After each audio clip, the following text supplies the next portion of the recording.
বাংলাদেশের অর্থনীতি সকল মানুষের জন্য হতে হবে, লেভেল প্লেইং ফিল্ড করতে হবে, যাতে সকলের সমান অধিকার থাকে অর্থনীতিতে অংশগ্রহণ করার জন্য। অ্যাকচুয়ালি রাষ্ট্রীয় প্রতিষ্ঠানগুলি একেবারে খুব খারাপ অবস্থায় আছে। আমাদের ঠিক প্রথমে অ্যাড্রেস করতে হবে যে ইনস্টিটিউশনগুলোকে রিকভার করতে হবে, ইনস্টিটিউশনগুলোর মধ্যে প্রফেশনালিজম আনতে হবে, স্বচ্ছতা আনতে হবে, এফিসিয়েন্সি আনতে হবে। এটা হচ্ছে গুরুত্বপূর্ণ বিষয়, কারণ এগুলোর অ্যাবসেন্সে, অনুপস্থিতিতে আমরা যত বড়ই প্রোগ্রাম নেই এগুলো কাজ করবে। এটা হচ্ছে এক নম্বর। দ্বিতীয় কথা হচ্ছে এই অর্থনীতিকে আমরা যেটা বলছি গণতন্ত্রের করতে হবে। একটি পৃষ্ঠপোষকতার অর্থনীতি আমরা চলতে দিতে পারি। বাংলাদেশের অর্থনীতি সকল মানুষের জন্য হতে হবে।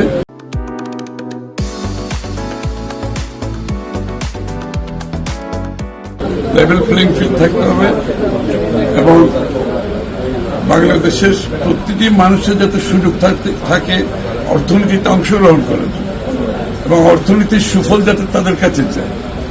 তৃতীয় কথা হচ্ছে এটা সফলভাবে করতে হলে আমাদের সিরিয়াস ডিরেগুলেশন করতে হবে।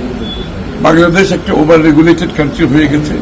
এটা হচ্ছে পৃষ্ঠপোষকতার রাজনীতি করতে করতে ওভার রেগুলেটেড কান্ট্রি হচ্ছে। আমাকে সিরিয়াস ডিরেগুলেশন করতে হবে, লিবারালাইজেশন করতে হবে, লেভেল প্লেইং ফিল্ড করতে হবে, যাতে সকলের সমান অধিকার থাকে অর্থনীতিতে অংশগ্রহণ করার জন্য এবং অর্থনীতির সুফল যাতে সকলের কাছে যায়।